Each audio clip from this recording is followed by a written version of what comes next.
Welcome to the Tax Day rally. One day, a week late, we're calling it the Tea Party app, the third annual rally in St. Joe County. Thanks for coming out. A couple of things that I wanted to mention today, just before, because there's no other place to put this. Did you guys happen to hear about the school choice bill? And probably Jack might say something about it. It's passed the House and it's ready to go to the Senate, likely to pass there. The requirement, did you hear the requirement? Every school that gets a grant or a fund or a voucher used in their school has to have an American flag in every room. And they have to display the Constitution and the Declaration of Independence someplace in the building. Just wanted to leave that out because I think that's a true Tea Party conservative attitude that we brought through our hard work and efforts in the Tea Party and 9/12 movement and the Patriot movement. So wanted to lead off with that, but that's some good news. We do, today we want to start off by having a prayer. Most of you know that Mike Hammond, who is running for mayor of South Bend, his wife unexpectedly passed away in Paraguay yesterday. So we want to have a prayer for him, and also Bill Davis, a Republican candidate for mayor, is in the hospital with a heart attack. So we want to say some prayers for him. So I want to welcome up to the podium Jim Forming, the minister at Kelly Havens Church. You can tell us what church you're at. New Salem United Methodist Church, and it's right on the border of Elkhart and St. Joe County, so it's very appropriate.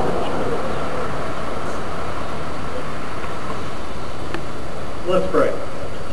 Heavenly Father, we come to you and lift the Hammond family today as they are struggling through the loss of a wife and a mother.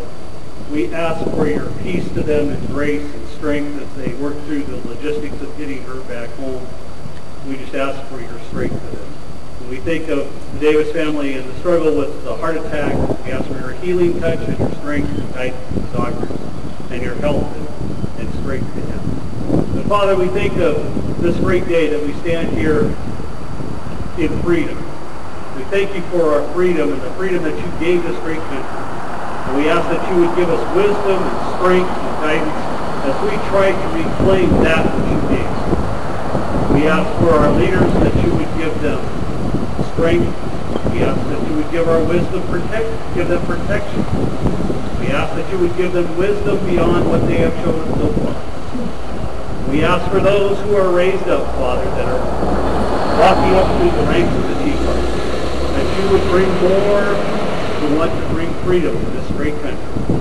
And Father, once more, we thank you for our freedom. In Jesus' name, amen.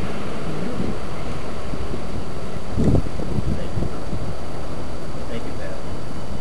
A couple other pieces of housekeeping before we get started. Going throughout the audience, there's gentlemen, raise your hand, with green shirts on, and they have an agenda for today.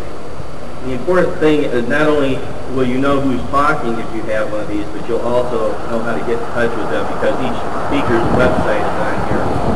This is a rally for all of the Tea Party 9/12 Patriot groups in the area, so we want to make sure you know how to get a hold of us if you want to. And we're spread out all over the community.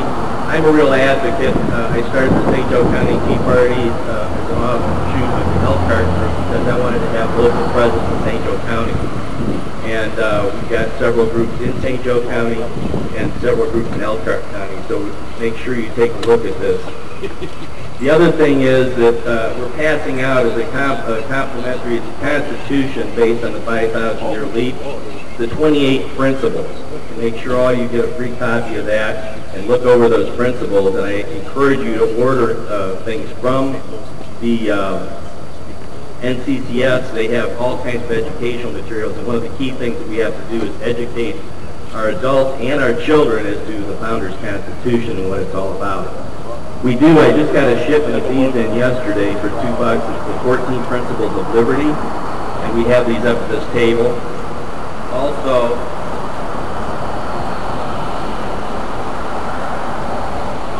We have a book here that we're selling today at cost. The author was supposed to come in and speak on the 15th and he had to cancel.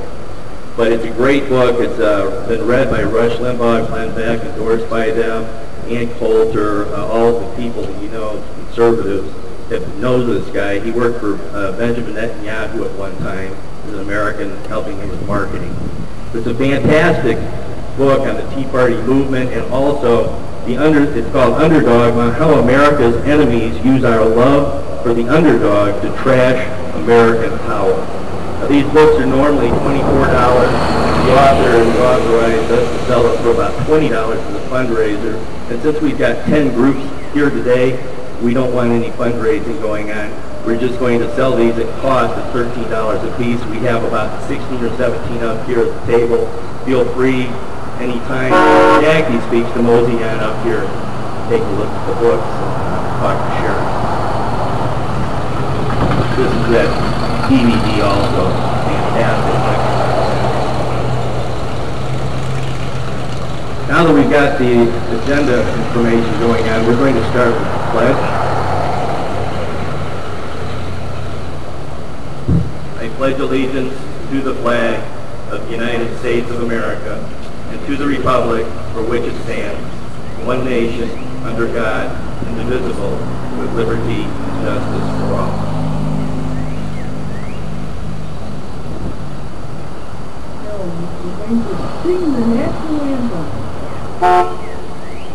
We're having our star from the New York Opera Company, Kelly Havens.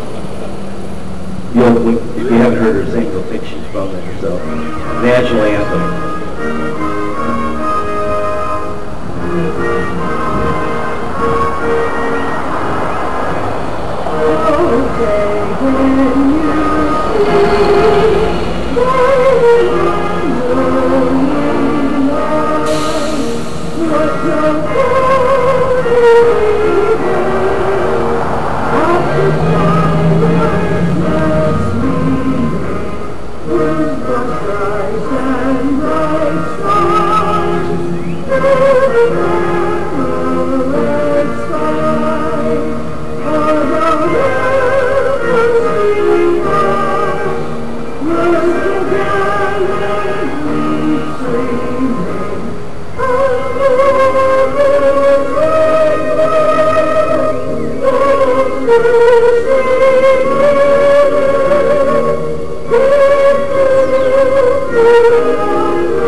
We are so honored today to have the second candidate for Congress of the United States, Jackie Walorski, with us.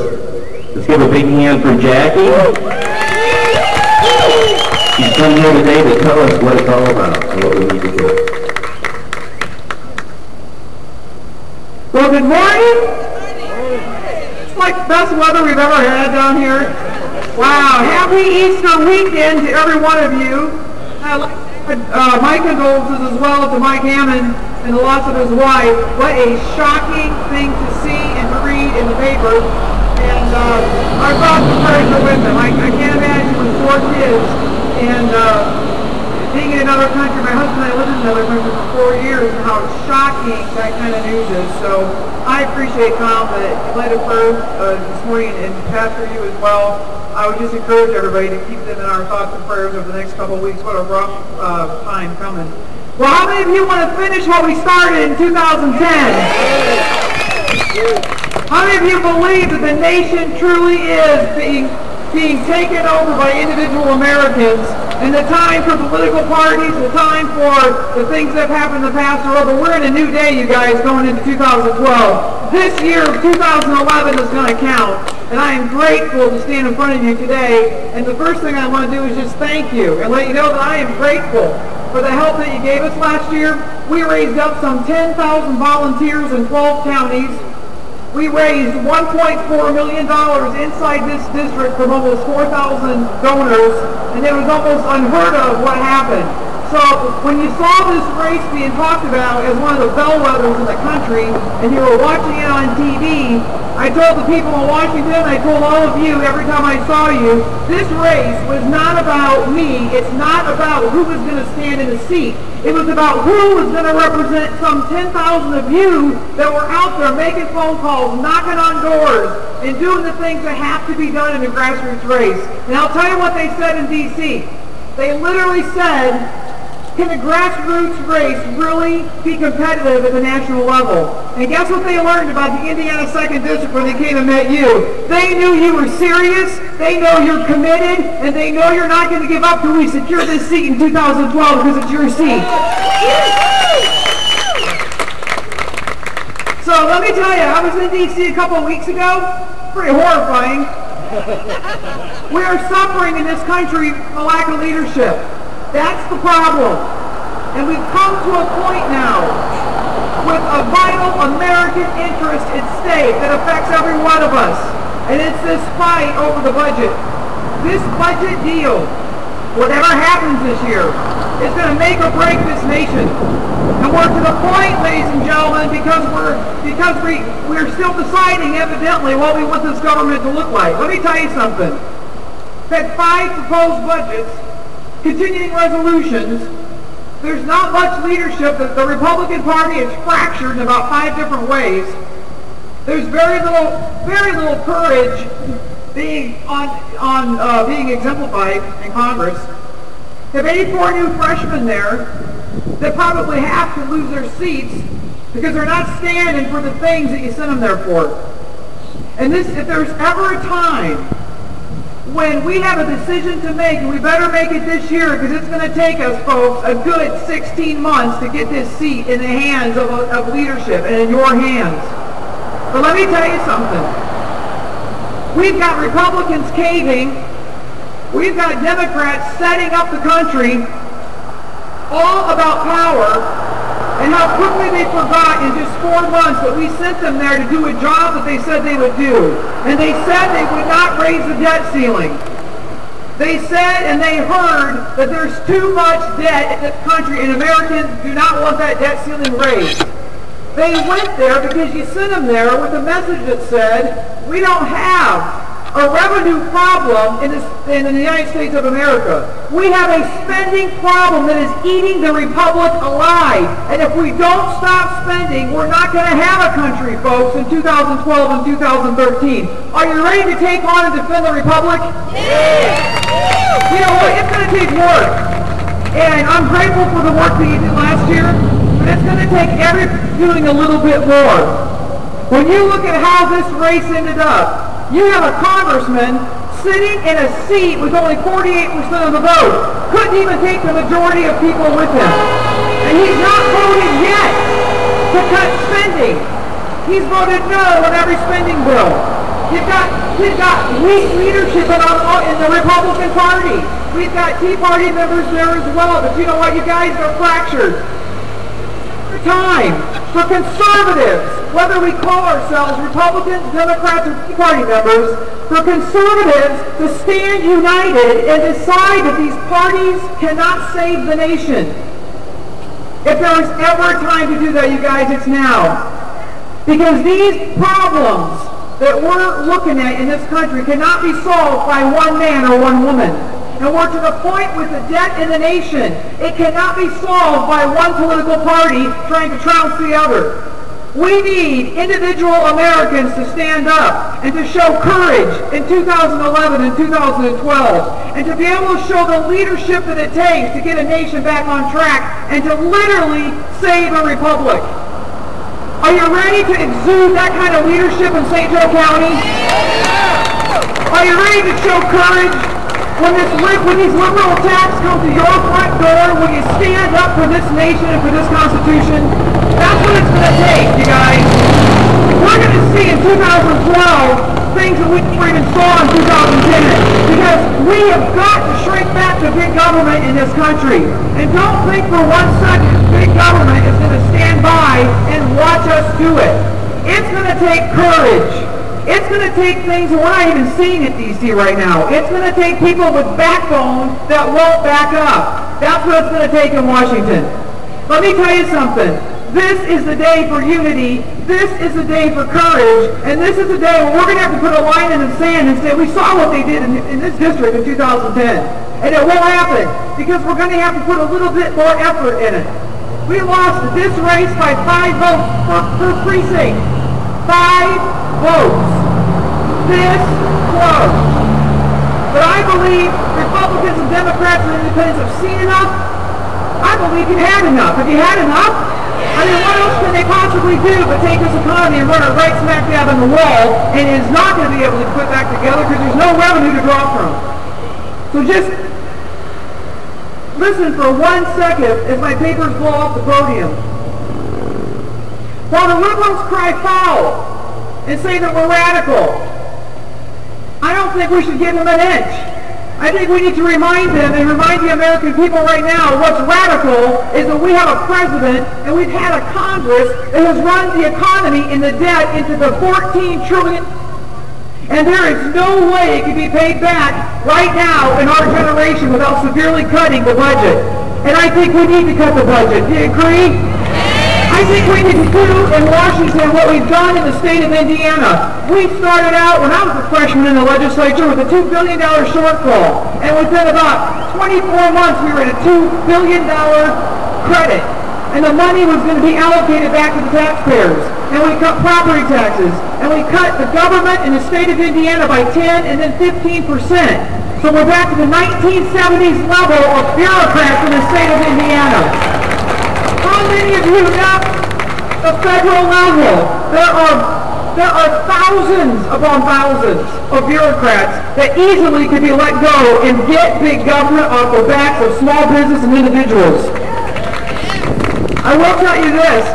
On the Friday before tax day, I mailed my taxes. Dean and I cut the largest check we've ever cut to the federal government in taxes. And I was livid. And so I was in the post office, and it was full that day, because everybody was in there doing that. And then I spent $7.40 to send it certified to make sure the bonehead government gets it and credits it to my account. And some guy said, they all knew who I was in there, and some guy turned to me and said, so how's your day going? I said, I'm up to here. I'm up to here with these taxes. And I said to him, I said, believe me, the message we carry to Washington won't be by losing by 1% because we didn't do enough in the 2nd District. I said, we will say to this country that there is leadership coming to D.C. and it's coming from the 2nd District in the state of Indiana, and we're here to make a difference.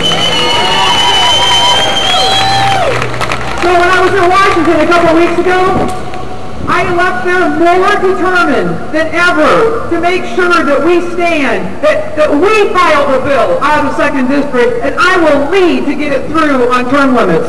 We are spoiled in this country to get these people who are dead weight out of that government. And I'm telling you, I'll file it, I'll fight for it, I'll lead and make sure that we have term limits when I get to Congress.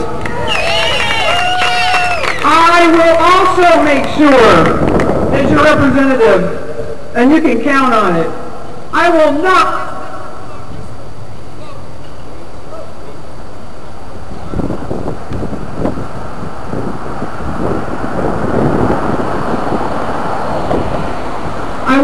as a member of Congress, vote to increase taxes in this country. You know what? If we can do it in the state of Indiana by cutting and slashing, we can do it at the federal level. And if we don't, we're not going to be able to afford to live in this country. And I can tell you this, I will absolutely not vote to increase the size of this government. This government has to be reduced and reduced now. And all we're hearing from Washington is more of the same that got us in this mess. More taxes, more spending, and more borrowing. And I can tell you, folks, you know what's going to happen if we let this get by? Our own defense of our own nation is going to be in jeopardy. We're going to see people walking and marching in the streets, and then our own nation is subject to attack because we have no economy left to do anything else about it. We have no foreign policy. My gosh, God help us as Syria is raging this weekend, whether or not our president decides with no foreign policy to get involved in another country. Who knows? Because we don't know what he's doing. And we have a Congress that absolutely doesn't seem to care. So I can tell you, when I was in D.C. and saw no courage and saw no leadership, I had freshman legislators come up to me and say, well, and I would ask them, so what's the bottom line? What's happening? What are we collectively doing? And 2 or 3 of them looked at me and said, there really are no solutions, Jackie. What would you do if you were here? Well, I'm not. I'm working my tail off to get there, to bring solutions, to be in leadership, and let them know what the American people want. So you guys, I am grateful to stand before you. Because if you're not convinced yet that one person makes a difference, look back at this race in 2010. You made a difference, and you will make a difference. You on this sidewalk will either send me to Congress, or you'll send a Democrat to Congress to continue to chime in with these people spending your money. It's going to take all of us, and I don't take one of you for granted. I'm grateful. And I can tell you today what an honor it is on a day like this to stand and pledge allegiance to the United States of America, to this flag, to the blood that was shed, to the people that are shedding blood for us today. And I'm just asking you, and I'm thanking you ahead of time for standing with us, for standing with me, while we not only defend the flag, but ladies and gentlemen, the very republic for which it stands under God needs us, and it needs us more than ever. So God bless you, happy Easter, and let's take Washington back.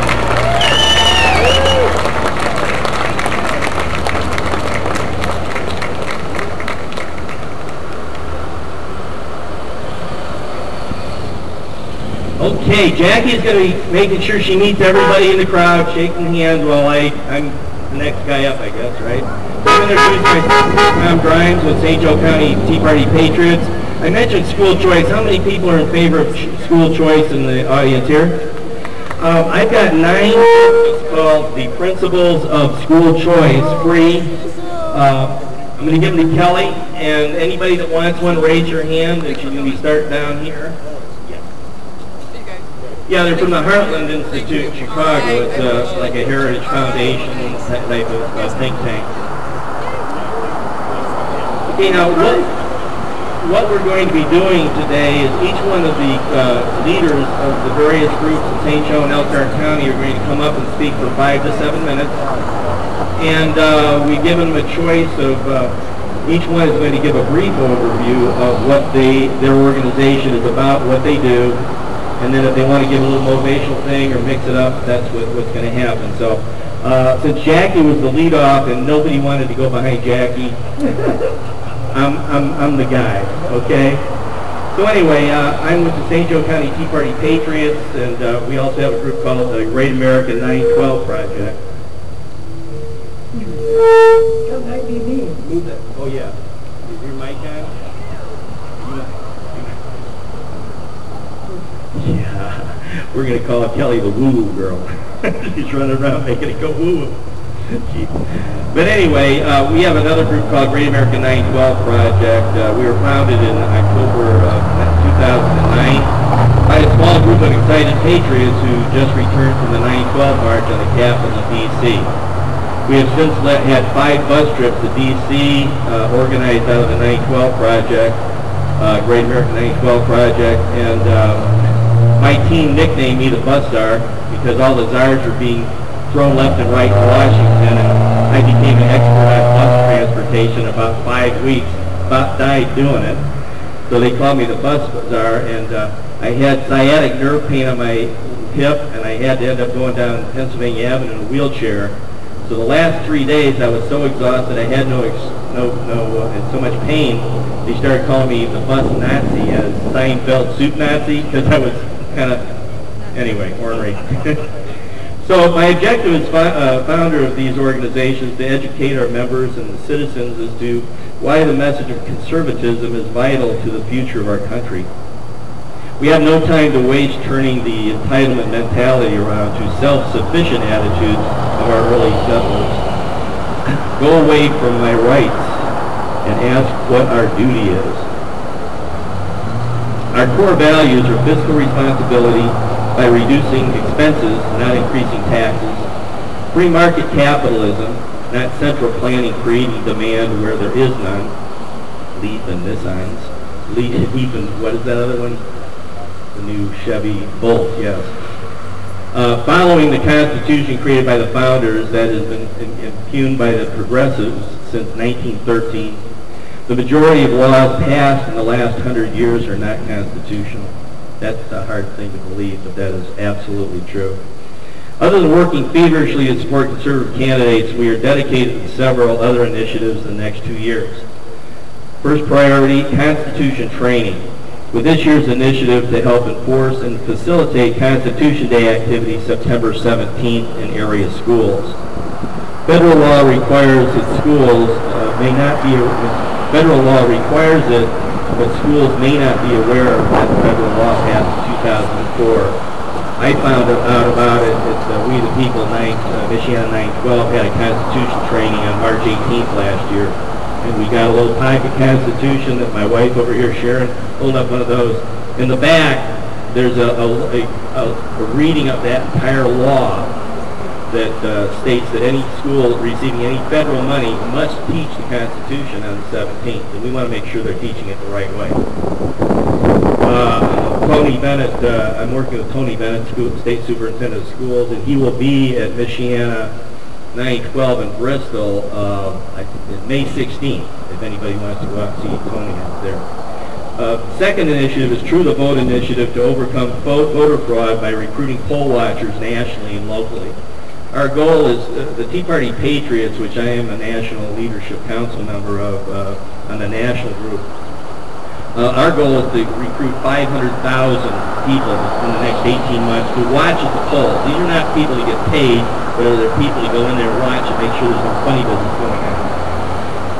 And then the actual True the Vote group out of Texas, they're doing a fantastic job. They are coming up with a program to try to get another 1 million poll watchers. So we can have poll watchers in every precinct in the United States making sure that there's no funny business going on, like in was that Wisconsin? Oops, forgot about 14,000 ballots. Gary, Indiana, yeah. In Elkhart County. And then the other thing is school choice, and I just handed that out, and that law just passed in Indiana, so I'm really happy about that. The other day, on the 15th in the rain, I came up with something that was given to me. It was sent in an email from Lynette, who's a member of TMAC, and you'll hear Susie and Peter talking in a few minutes from TMAC, which is one of our groups in the area. And anyway, it was kind of fun and also painful at the same time. It was so fitting. I'm going to repeat this. I was thinking about doing something different, but gosh, it was so much, it just got the crowd going. So anyway, here are some financial facts relating to the TARP program and just a few of Obama's 2011 overseas budget expenses. These are overseas budget expenditures. Remember, we can only get $38 billion, which is actually $308 million in DC talk, out of that budget, because we just couldn't find any place to find anything else to cut. Now, I'm going to read these off, and if you agree with me that President Obama should think about getting rid of these, say no. Okay, number one, do you feel that President Obama should pay $63 billion in U.S. global health initiatives? No. How about $54.1 billion you said to other countries for fiscal year 2011? This is international foreign assistance. Did we cut that? No, yeah. $30 billion of the $100 billion per year for UN climate change policy. No. Global warming is wealth redistribution. How about $8 billion U.S. pays IMF for Greece bailout? No. How about $2 billion to Brazil for offshore oil drilling? No. $1.9 billion international agricultural programs. No. $1 billion to Mexico so that they can drill in the Gulf. No. $665 million international family planning and reproductive health programs. How about $147 million U.S. pays Brazil each year in cotton subsidies to keep its mouth shut is what Lynette put here. I don't know what that means. No. And 5.9, U.S. Ambassadors Funded Cultural Preservation 2010 award. This is $532 billion, and our Congress couldn't figure out any place to reduce the budget. These things alone are killing us, and why are we doing it? I mean, think practically and logically. Does it make sense to keep doing these things when we're going broke in this country? We have to reduce spending. Priority number one. Calvin Coolidge was often thought of as the forgotten president. The reason he was forgotten is because we actually had a market crash in 1920. He came in as president after the biggest progressive in the world, Woodrow Wilson, and he cut federal employment by 25%, or no, 50%, and 25% he reduced taxes. You know what they called the next 8 years before Hoover got in now? The Roaring 20s. You know why? Because people were buying appliances and fans and telephones and radios just coming on board. Everybody was buying things like crazy. Everybody had money because of those policies and principles. We can have those back, ladies and gentlemen, if we get Jackie Walorski back in the House and get 400 and some additional people like her. So thanks for coming today, and now I'm going to announce our next speaker. Okay, I'm going to announce Kelly because she's going to speak for concerned citizens of Michiana. Cindy Bahota is in St. Louis today. She couldn't make it, so Kelly's a member of that group, and she's a member of our group. I think she's a member of TMAC. Yeah, she gets 14. UMass used 14 minutes. So. And then, of course, Citizens for Common Sense is her organization that she started about 1992 and has been doing great tax control work in this county for that period of time. Let's bring up Kelly Haven.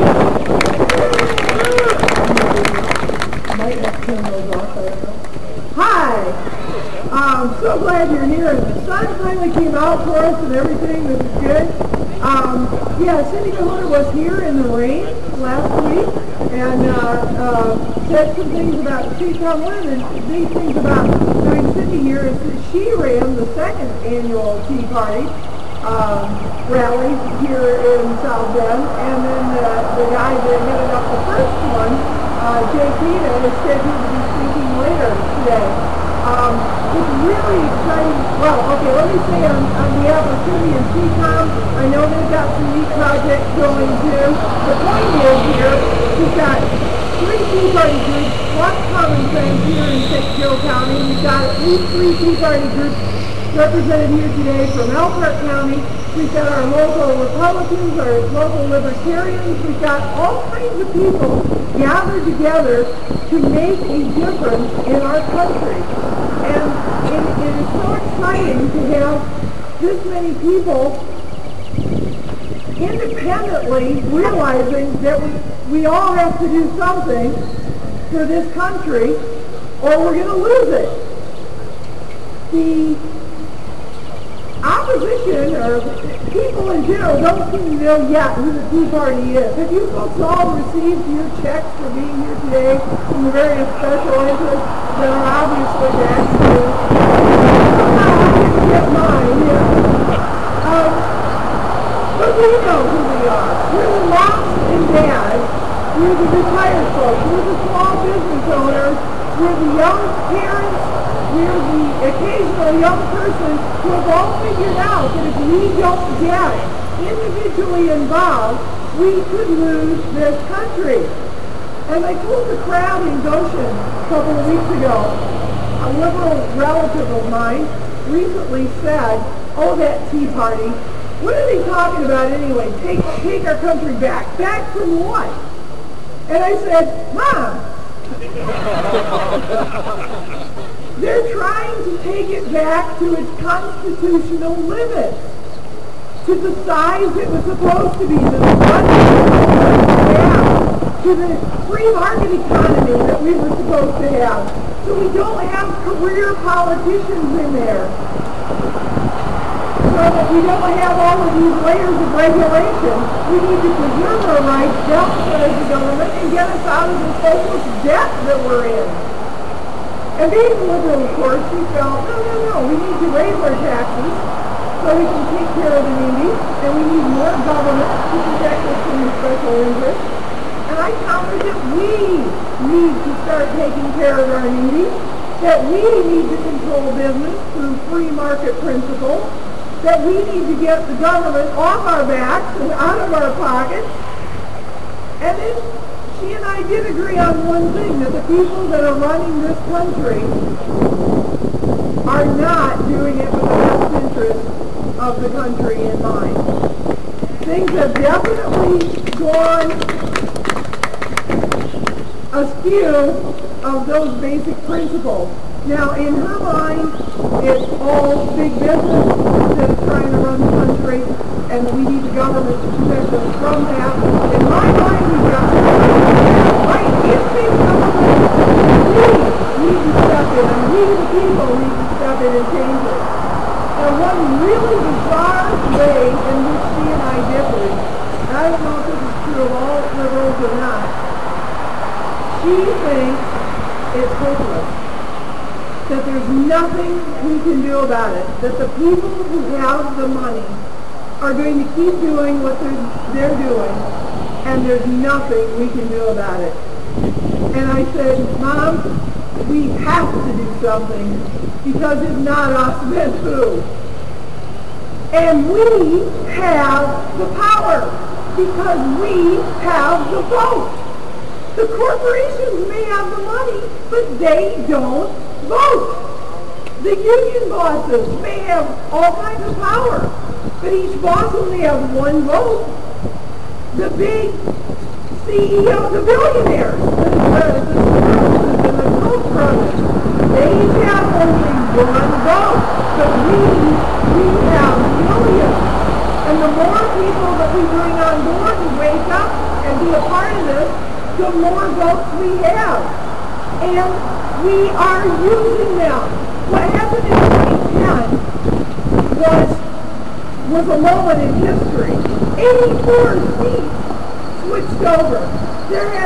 I guess there was once in 1932, something even comparable, but this was huge. This was at a level that no one had seen, and they all know that it was off-strategic. It was the Tea Party folks, the individuals coming along with no leadership, just individuals realizing that we have to make changes. And we can do it again in 2012, can't we? Yes, and then 2014 and 2016, until there isn't a single senator or representative who isn't listening to the people.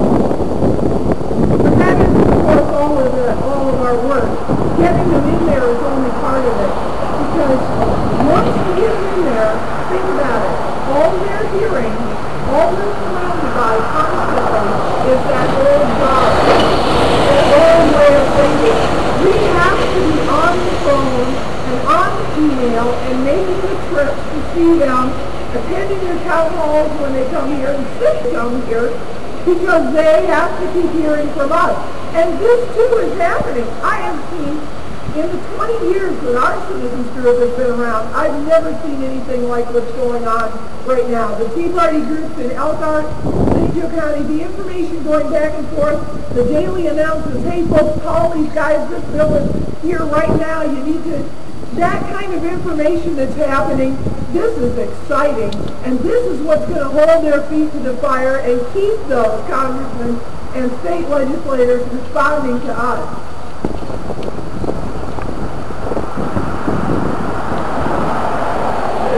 Common Sense, the group that I belong to, started almost 20 years ago worrying about option taxes and overpriced jails in St. Joe County. We have had a lot of successes. It's been very hard to get enough people aware on board to make a difference. Sometimes it's a crying shame, because if 10 people would call a councilman and say, this is wrong, sometimes that's the end of it. They don't get 10 calls ordinarily. And so people don't realize the power that we have as individuals. And here and there we have made a difference, but I've never seen anything like what's happening in the last couple of years. We're in a situation now where there's so many people online and following. You can sign up, folks, for as many of these groups as you want. You can get all of their information. When we put the word out now, the word not only goes out to our numbers, who have swelled to over 500, thanks to everyone becoming more and more aware, but it's also that we're going out in these other groups, and when they put something through, we can put it out to ours, and all this information is coming at people, phone numbers to call, and what's going on right now. You can be a part of it.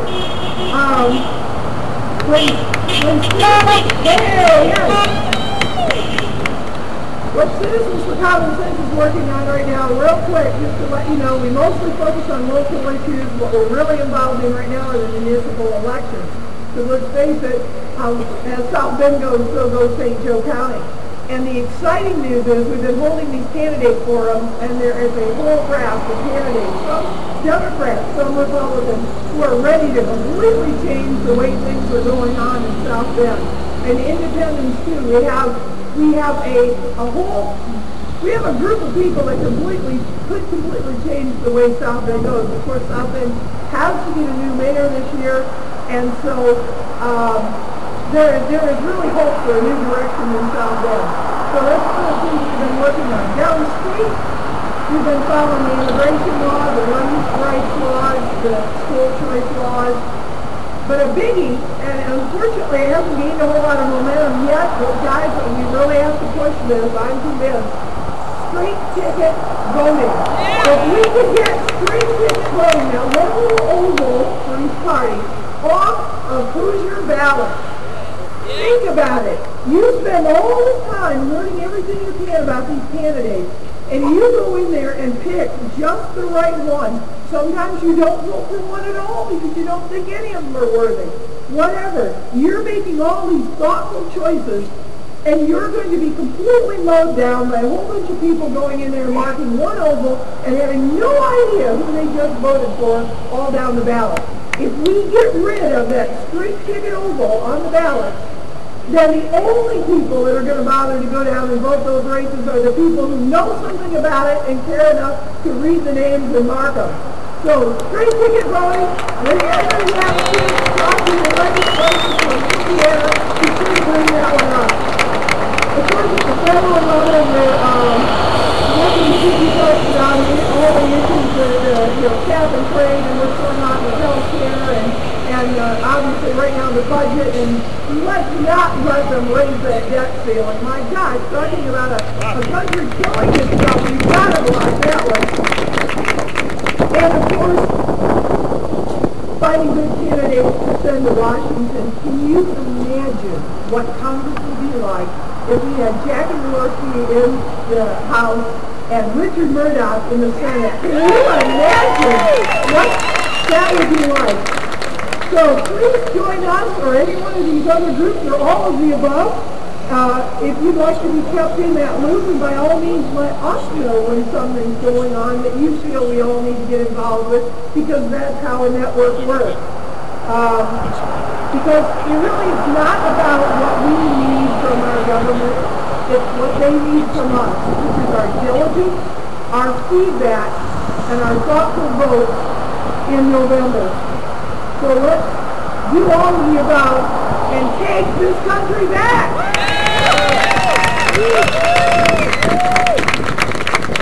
Thank you, Kelly. I was just talking to our food pantry truck down here, and the truck said Hong Kong.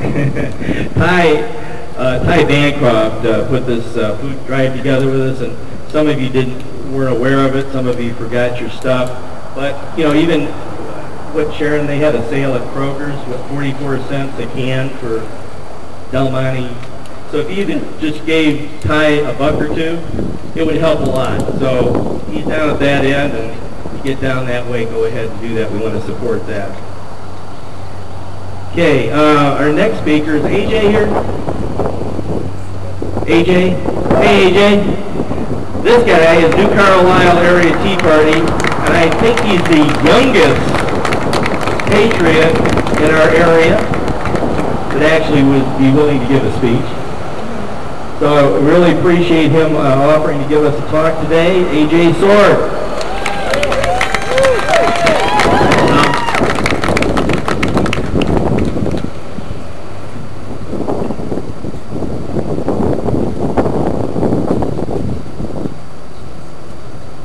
What's going on, South Bend? About taxes County. I'm humbled to stand and speak in front of so many freedom-loving Americans. Please do me a favor today before you leave. The person next to you and say thank you. I know how much time is sacrificed to get involved in this movement, and I know how many people have put aspects of their lives on hold just to be a part of this. And preventing the collapse of America should be the priority of every freedom-loving person.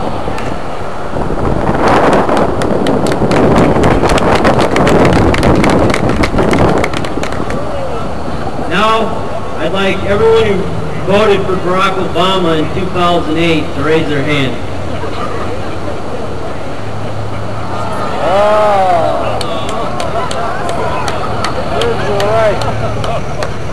For this act, I blame myself, sure. I blame all of you here. I pretty much blame every American everywhere for my head being firmly planted in the sand for 26 years. Thanks to all of you for that, by the way. I'm not ashamed to tell you this because I'm not here for popularity points or to advance my own personal agenda, both of which are trademarks of politicians. I'm just here to deliver a message about the importance of educating America's youth.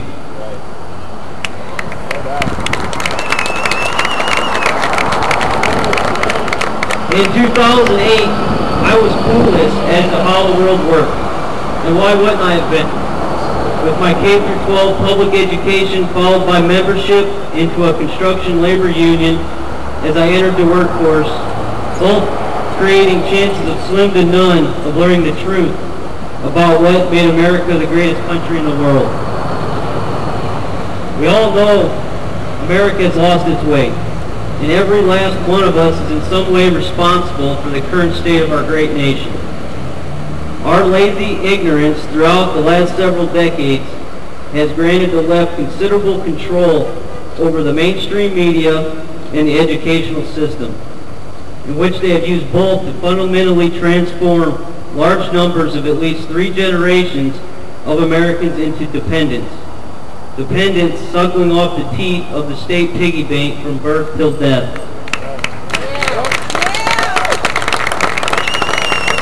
We've all heard it. It's not what you can do for your country, it's what will my country give me.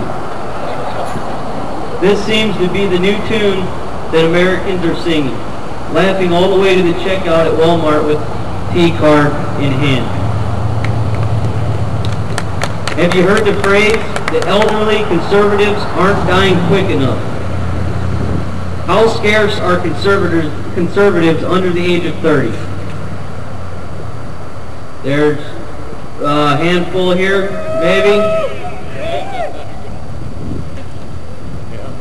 Revolutions throughout history, right up to the ones happening today, have and are being led by the youth of those nations. We do not have the youth on our side. Yet. It's always the youth that brings revolution, and right now in America, the left owns the youth. Why else would Obama have been speaking at Facebook last week?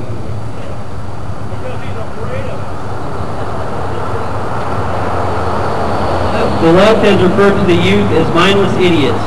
This we are not, but unfortunately the left's shameless propaganda dominates the televisions and newspapers of this country. What can be done? As you listen to my story, you should realize that the only real hope for America is education. The left has for decades been launching an all-out assault on capitalism without even teaching its benefits. Most people don't even know what capitalism is. We have to educate our youth with an education that young people are not receiving. Even the young Republicans, freshly graduated with a political science degree, only seem to have a watered-down version. My first brush with fiscal reality came from an economics professor at IUSB. Never will I forget this class. First day, he came right out and said, political correctness is helping to destroy America, and Obama is a socialist.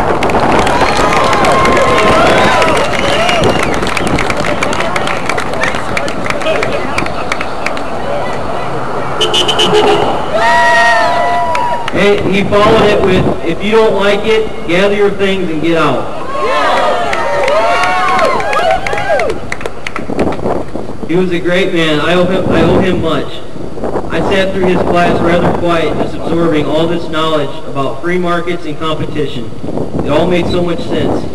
I liken this experience to taking the founder's red pill. For those of you who've seen The Matrix. They wouldn't renew this professor's contract, by the way. Shocking, I know. Best instructor they had, in my opinion. This is just another example of the left's dominance over education. The reason America has dominated the world in almost every imaginable way is because we had a constitution that limited the powers of the government. We had freedom of choice and freedom of enterprise, unparalleled in the world, and we allowed the marketplace to determine winners and losers, not ignorant bureaucrats. Our capitalistic economic system allowed for the individual to achieve, not an elite group at the top of our government. There is nothing more innovative than a capable, driven individual with a good idea and the freedom to pursue it. In short, capitalism. We must teach our youth from a young age that American economic liberties have created the greatest nation in history. Greatness achieved through innovation, acquired by a competitive quest for profit in a free market capitalist economy. To quote the great Thomas Sowell, I can't think of one thing that the government does more efficiently than the market. Central planning does not work. We have seen this throughout history. I saw a report just this past week. The percentage of Americans who believe in capitalism is down to 59%. The cold hard truth is that the government already controls more than 50% of our economy. Worried about socialism? Some would say we're already there.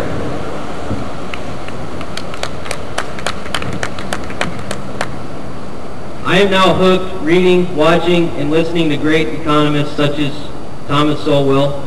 I have addicted myself to studying economics and following the political news.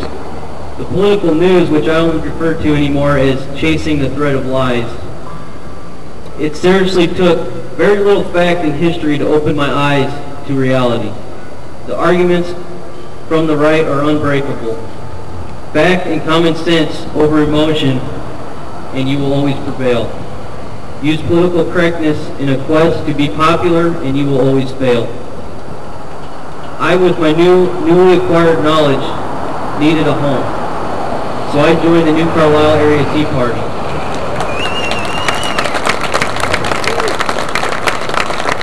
And in my attempts to support the GOP, I have found nothing but disappointment. They have a long way to go before they will gain my support. I entered this world 2 years ago with a fresh set of eyes and have discovered that both of the two major political parties, in essence, make up one party, one big government party. I send this message to the GOP. Keep rearranging the deck chairs, for I no longer believe politicians are capable of solving America's problems. In the end, it will be up to us.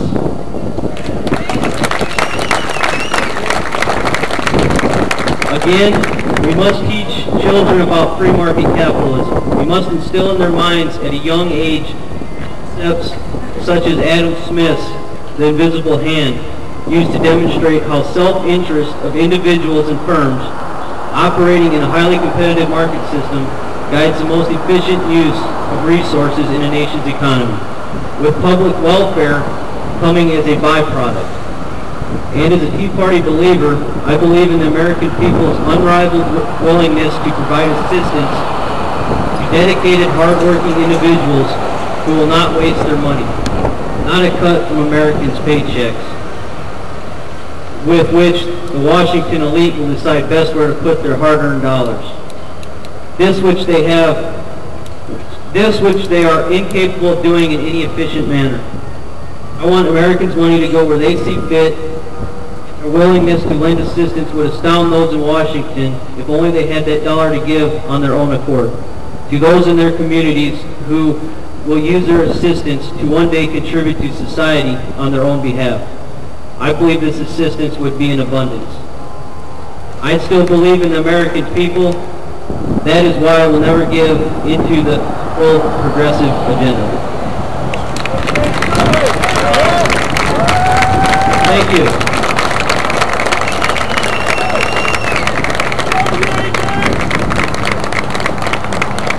Okay, we've been going like 45 minutes. I got to take a commercial break. Some of you people weren't here right at the beginning. I want to let you know we've got a couple things to offer up at this table. We've got pocket constitutions for $1.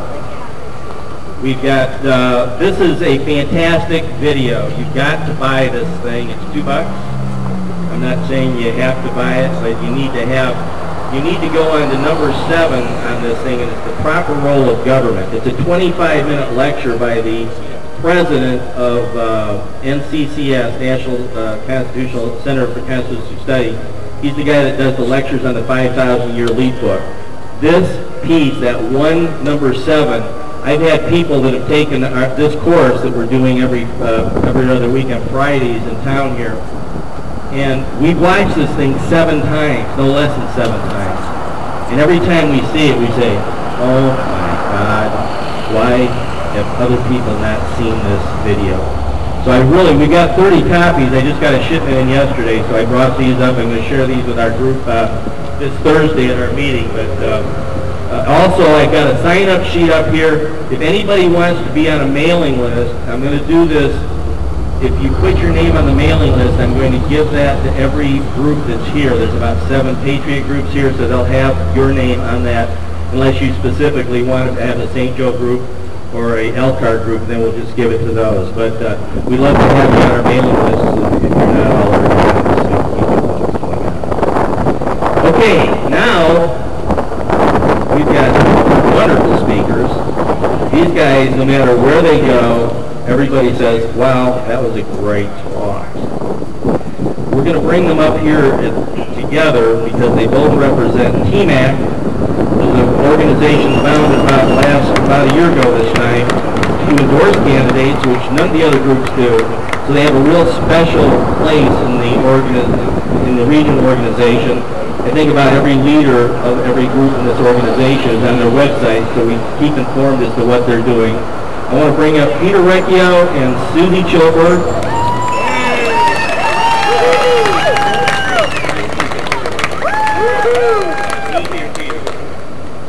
Okay, Peter will start off. Thanks. I'm first because living with my dear wife, I've learned to obey, and Susie said, "You go first." So. My name's Peter Recchio, and I'm TMAC, the Tea Party of Michiana Action Coalition, TMAC. Happy anniversary, Tea Partiers. And God bless you all on this blessed and holy Easter weekend. The Tea Party of Michiana Action Coalition, TMAC, was founded along with, I call her my little sister, Susan Chilberg. But as Tom alluded, we're not quite the same profile as many other Tea Parties. Although we believe that it's essential, absolutely essential, to provide education about issues, the Constitution, and everything that's of concern of an activated citizen statesperson, we believe that that education needs to be stepped forward. You know, as you can see, my family's been involved in the food business, and had a great uncle who could make bread dough unbelievable. Unbelievable bread dough. People came from miles and miles around to get a piece of his bread. Well, you know, if Uncle Joe made that bread dough dutifully every morning, but never put it in the oven to bake, what good's Uncle Joe's bread dough? So if we educate ourselves, work hard to do so, become familiar with the Constitution, and become familiar with issues that affect us, has been stated in the many good speeches previous. It is no good if we don't take that education and put it into advocation and advocacy and work directly for candidates to get elected that reflect our views, that give us the opportunity to restore the America that our heritage has given us. We are extremely proud of all of the fellow Tea Party groups in this area, but those of you who want to take that to the next step and get involved in candidates like Jackie, get involved with candidates like Richard Murdoch, please go to TMAC, www.tea-mac.org, and we'll help you get involved.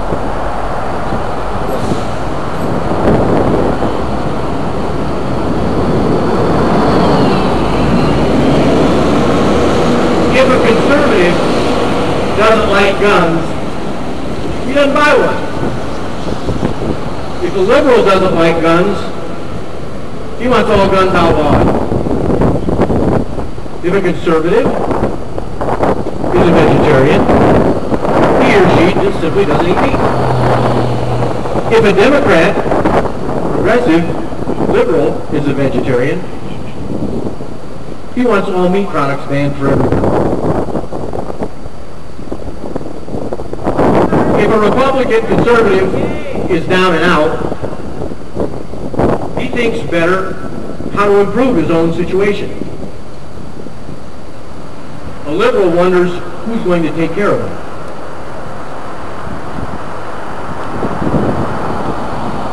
If a Republican decides that they need health care, he goes about shopping for it, or may choose a job that provides coverage. A liberal asks the rest of us to pay for theirs. If a conservative hears these things, he'll tell a couple of these quips to his fellow conservatives. If a Democrat, if a liberal, if a progressive, if a socialist hears this, they're offended.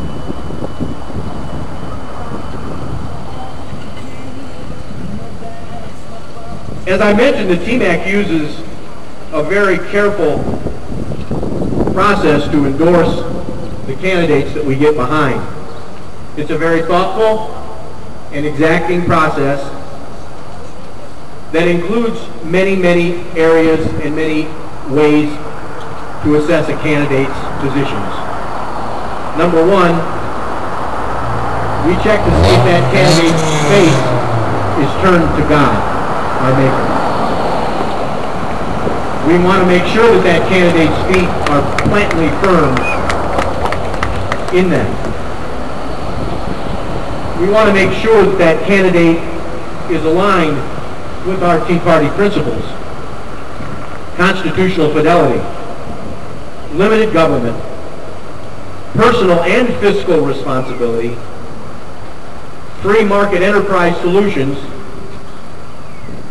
We check their background, their character traits, and carefully, if available, look at their entire body of work in their voting record.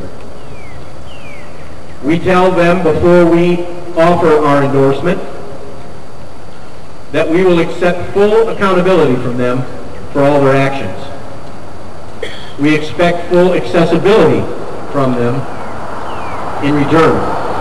We don't expect that they'll be sent to their halls and their crystal and ivory towers, never to answer to us again, but we let them know that the endorsement from TMAC is a two-sided coin. Number one, you have our activism and our loyalty and our efforts on one side of the coin.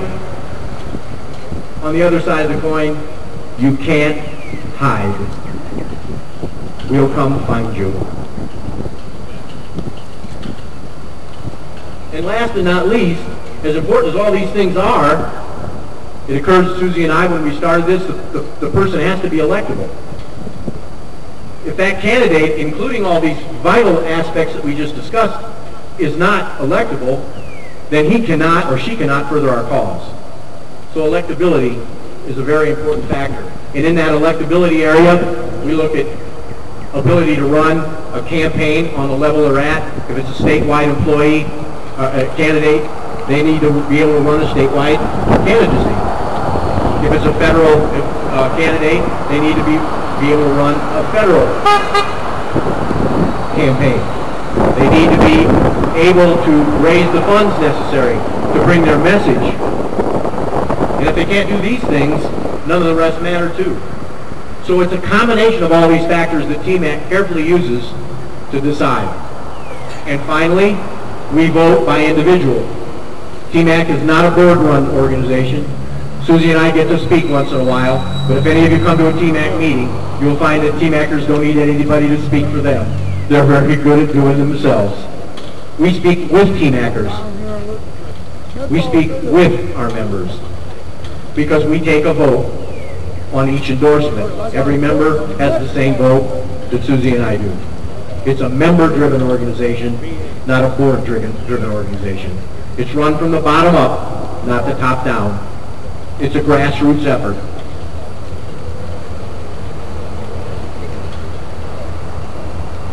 TMACers with all their souls will make every effort to assist their endorsed candidates by doing the hard work in the campaign. The feet on the ground work, knocking on doors regardless of the weather, going to candidates' functions, phone banking, everything that's required to get our endorsed candidate elected. We TMACers must do what's needed to protect our future with deeds. We want TMACers to be action verbs, doing, not just talking, doing our job in the participatory government that our founding fathers gave us. Take charge of your family. It begins at your dinner table. It goes to your church and your social circles. If you're not willing to advocate, then you're taking up space.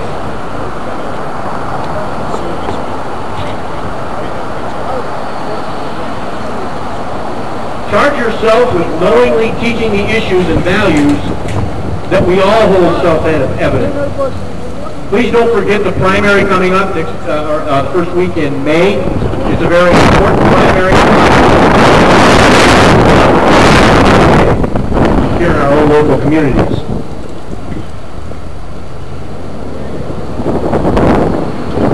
There have been many great speakers here today and many passionate, patriotic statements. However, most important, all of us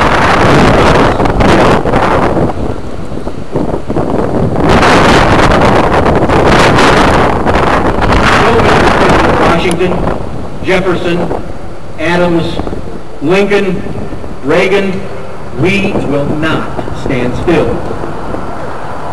No Generals Knox, Hale, Greene, Jackson, Grant, Pershing, Patton, Eisenhower, MacArthur, Westmoreland, Schwarzkopf, and Petraeus, we will not stand still. We will remember Bunker Hill and Trenton, Yorktown and New Orleans, Bull Run, Gettysburg, and the charge at San Juan Hill. We'll remember the Ardennes and Flanders Field in World War I, Iwo Jima, Normandy, Bataan, World War II, Tet and Hue, Desert Storm, Iraqi freedom, and the conflict in Afghanistan. We will not let you be diminished or forgotten by our inactivity.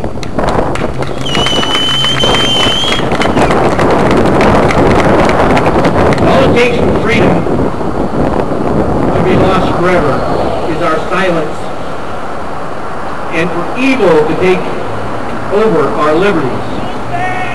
It's the inactivity of good men and women that will only allow this loss. Thank you.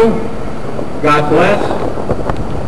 And may Easter weekend have its blessed meaning for all of you and yours. Thanks, Peter.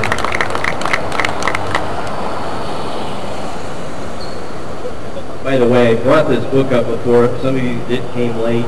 We're selling these at cost for $13 up here. If you get one of these and the Constitution DVD, it's $15. So I wanted to mention that. Now here's Susie. She wants me to put this in the stand for her, so excuse me.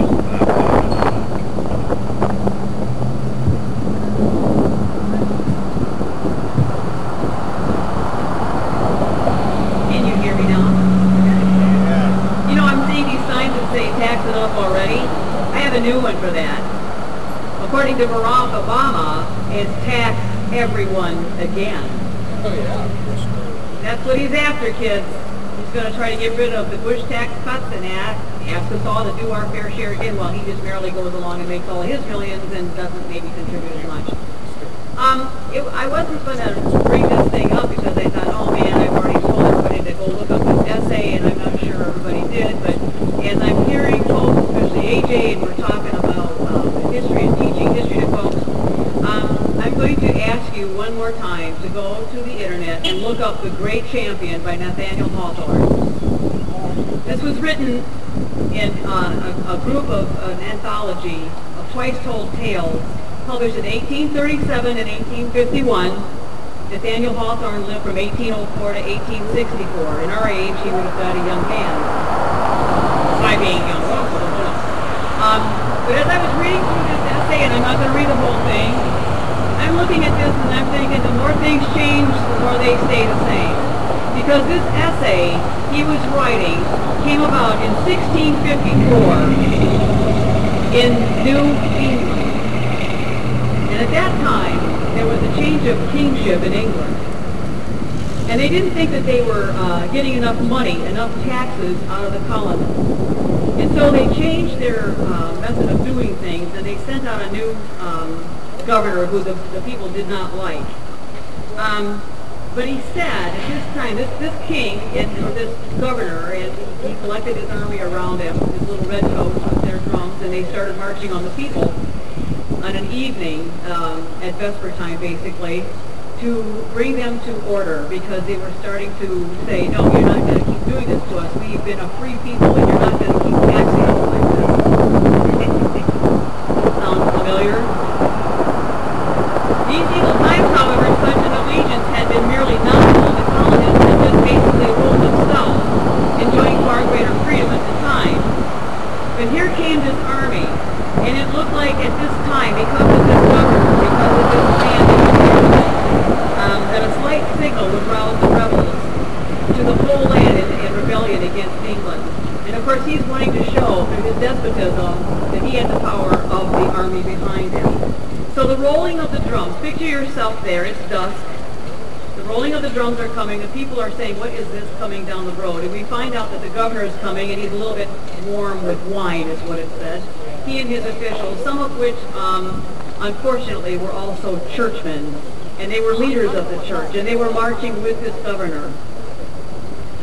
But in the background, as the people are gathering along the main street, old Governor Bradstreet himself, almost 90 years old, comes out to see what is going on. And he tells the people, because he knows they're afraid, he says, my children, do nothing rashly. Cry not, cry out aloud. Pray for the welfare of New England, and expect patiently what the Lord will do in this matter. And we've had people telling us the same thing. Do not react rashly against what could become a bad deal for peace-loving Tea Party people. So we have to get our history so we understand that we're not the first generation to come up against a despot. The Revolution wasn't the first to come up against a despot. The people in the 1600s had to deal with it too. So the more things change, the more they stay the same. And that's why it is so important that our young people understand what real history is in the United States of America, instead of this mess that's being taught to them by today's federal school system. They have this thing coming. It looks like it's going to be a big confrontation between this governor and his army. They're marching. They're on horseback, and of course he's got the bunch that are marching alongside. And they've got their drums going, and they've got their churchmen that are jeering the crowds. This is an Episcopalian priest, by the way. And when somebody among the crowd cries out, "O Lord of hosts, provide a champion for thy people." Suddenly, there was seen the figure of an ancient man who seemed to have emerged from among the people and was walking by himself along the center of the street to confront the armed band. He wore the old Puritan dress, a dark cloak and a steeple-crowned hat, in the fashion of at least 50 years before, with a heavy sword upon his thigh, but a staff in his hand to assist the tremulous gait of age. When at some distance from the multitude, the old man suddenly turned around, displaying a face of antique majesty, rendered doubly venerable by a hoary beard descended on his breast. He made a gesture once of encouragement, and then turned around and went on his way toward the armed band. "Who is this great patriarch?" the young men asked. "Who is this venerable brother?" the old man asked. "Where did he come from? What is his purpose? Who can this old man be?" they were whispering amongst themselves. Meanwhile, the venerable stranger, staff in hand, is pursuing his solitary walk along the center of the street. As he drew near the advancing soldiers, and as the roll of their drum came full upon his ear, the old man raised himself to a loftier mien, while the decrepitude of age seemed to fall from his shoulders, leaving him in gray but unbroken dignity. Now he marched onward with a warrior's step. Thus the aged form was advanced on one side, and the whole breed of soldiers and magistrates on the other, till when scarcely 20 yards remained between, the old man grasped his staff by the middle and held it before him like a leader's truncheon. "Stand," cried he, and that's what we have to do. We have to stand. The eye, the face, and the attitude of command, the solemn yet warlike peal of that voice, fit either to rule a host in the battlefield or be raised to God in prayer. And I'm telling you, we have to do that too. We're irresistible. And when we call on the Lord God, it is irresistible because he advances before us and he fights the battle and he wins. We get to participate once in a while. That stately form, combining the leader and the saint, so great, so dimly seen, in such an ancient garb, could only belong to some old champion of the righteous cause, whom the oppressor's drum had summoned from his grave. They raised a shout of awe and exultation and looked for the deliverance of the New England. The governor comes forward, the daughter the same choice that you give to all of his countrymen, to stand aside or to be trampled.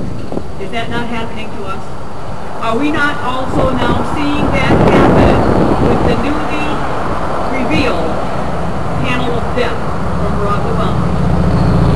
All of a sudden, because the outcry became big, he decided that he would exempt seniors from this panel of death. But be warned, the panel of death is coming. "Are you mad, old man?" demanded this governor. He says, the old man says, "I have stayed the march of a king himself ere now. I'm here, Sir Governor, because the cry of an oppressed people hath disturbed me in my secret place. And beseeching this favor earnestly of the Lord, it was vouchsafed for me to appear once again on earth in the good old cause of his saints. And what speak ye of James?" That would be the king that had sent this governor. "There is no longer a popish tyrant on the throne of England. By tomorrow noon his name shall be a byword in this very street, where you would make it a word of terror. Back thou that was a governor, get back. This night thy power is ended. Tomorrow the prison. Back, lest I foretell the scaffold." So the people have been drawing nearer and nearer to this man, and they're thinking, what is going on? Where can he be? What is he talking about? But in fact, the very next day the word came that that king, that tyrant, had been deposed from England. And that governor that had challenged the great champion was indeed thrown in jail, and so were his cohorts that were with him. But where is the great champion today? Or at that time? Some reported that when the troops had gone from King Street, and the people were thronging tumultuously in their rear, Bradstreet, the aged governor, was seen to embrace the old fellow. Others affirmed that they had seen it, but while they were watching it, he disappeared from them.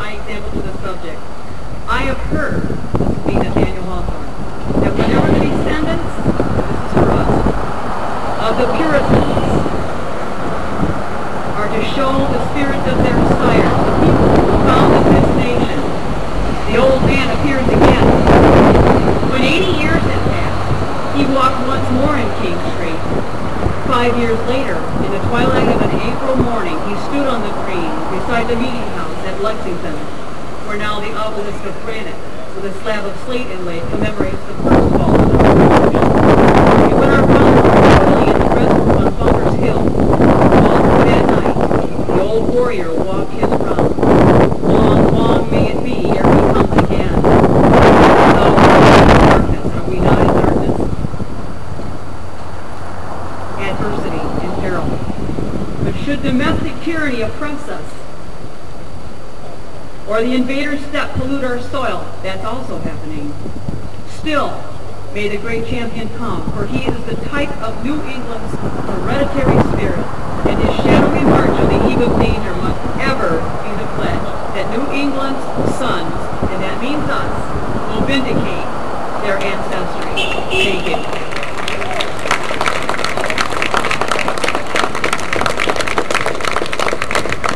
Thanks, Susie.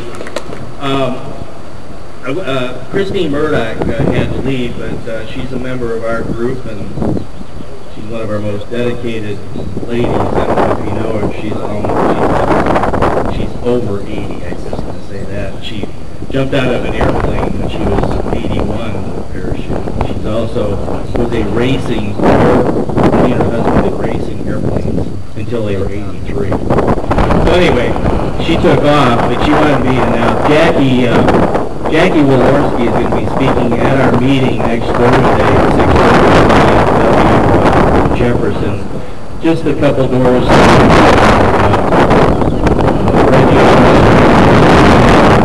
east of Jordan VFW post there. So we'd like to have a great turnout for her. So if any of you people from other groups want to come over and check Jackie out again, we appreciate you coming. We've got some cookies and coffee for you. I'm going to bring Kelly up now, and she's going to introduce the rest of our speakers for the rest of the day. Thank you. All right. We have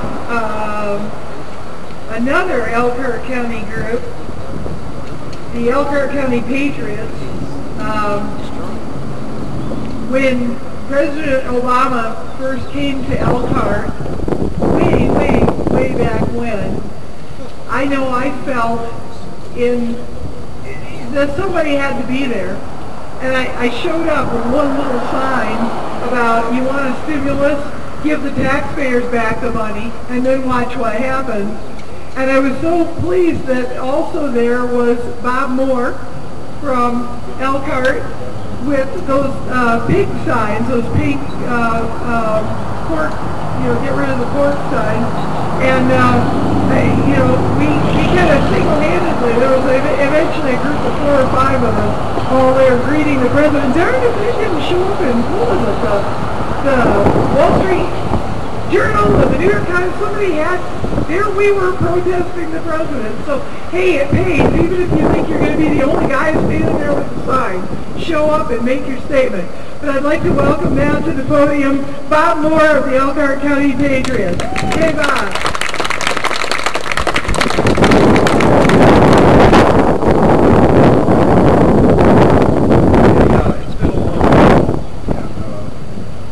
Along with Pete and Susie, we emphasize the importance of non-assembly education. We do, as our group, first I'll give you a little thumbnail on our group. We've met essentially every week with 3 or 4 weeks broken for the last over 2 years. It's well before the first Tea Party quote-unquote meetings. We were there making signs, protesting. Obama finally stopped coming into Elkhart County because he realized he wasn't making any progress. It wasn't happening. One of the goals that we all replicate the blue dog that Joe Donnelly would exemplify throughout Indiana and throughout the Midwest. And when he came expecting to be a hero, there was Kelly. There were people from Middlebury, from as far away as Manchester, West Lafayette, a variety of signs. And when he came back, he discovered he was getting less and less welcome and larger crowds, until eventually all we had left was the memories of him coming, because he wasn't popular. It didn't work. In fact, changing subject a little bit, I appreciate what Susie had to say about the importance of faith ultimately what we're doing will fail.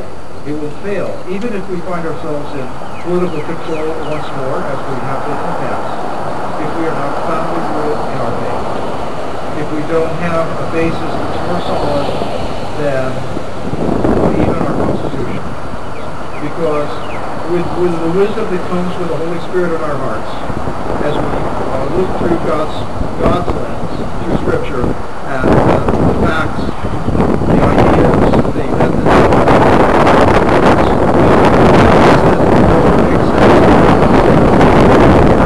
that are just plain wrong, that are evil, will be plain apparent.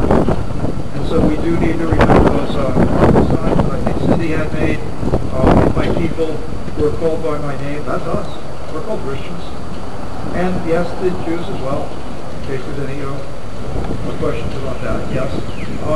If we humble ourselves and pray and seek His face and turn from our wicked ways, then He will come and then He will heal our land. What we're doing here is rallying people ultimately to seek God's face and to change the nation. When that happens, much of these things will be irrelevant. Okay. Let me talk about a couple of short issues.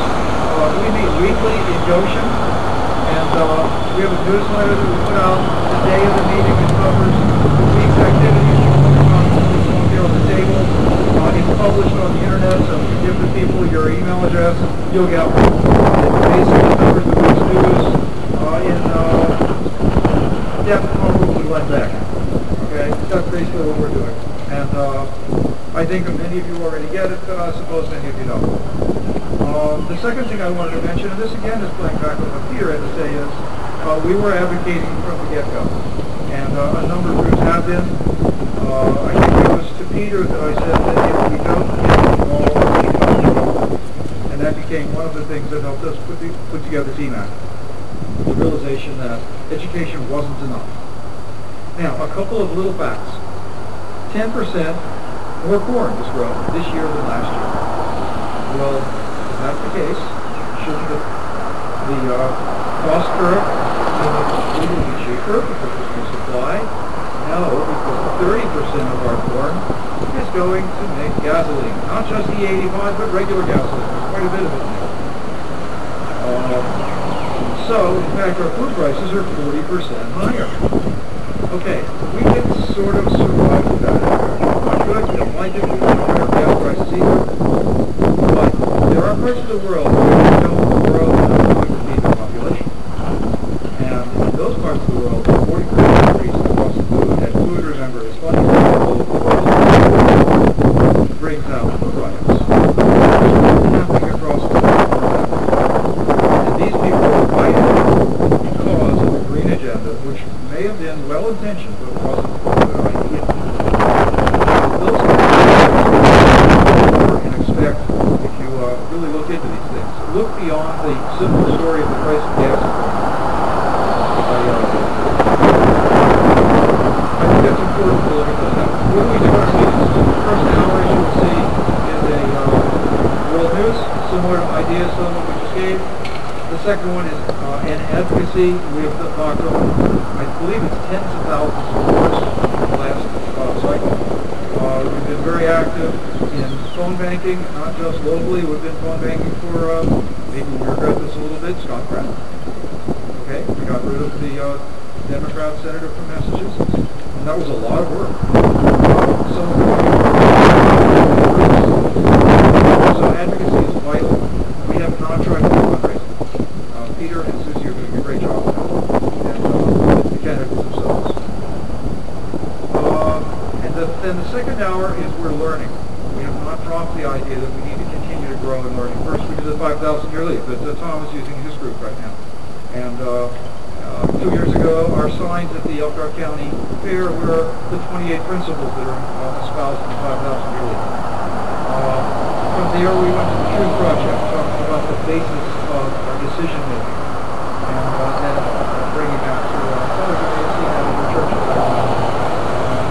Now we're doing digging in America. It's pretty serious. We've been over a year at it, and most of our people get exposed to much of the Constitution and know immediately when they hear something that's not constitutional. Instantly, because we've studied it word by word, concept by concept, principle by principle, where it came from before it was written, who the people were that made the words, what they were saying in conversation in the Federalist Papers, and then how it's been interpreted, and then distorted, and then misinterpreted, and ultimately ignored. Okay, so that's an important thing because we've got to get back to the Constitution. Okay, one more thought here. This is something that I was asked by a very sweet Woodlawn.org lady who was opposite me as we were talking during the demonstrations in front of Joe Donnelly's office a year ago. She said, why are Christians, or why are conservatives so uncharitable? Where is our Christian charity?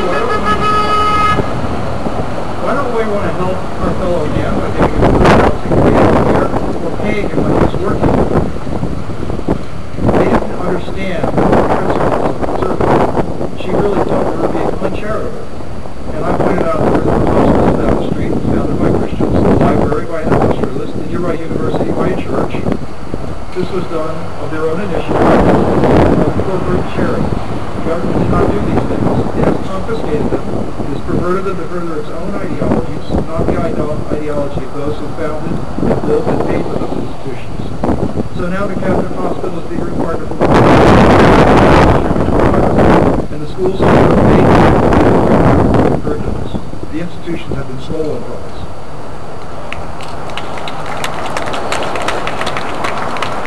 In the individual case, we hopefully all know folks who go out of their way to help a neighbor in need.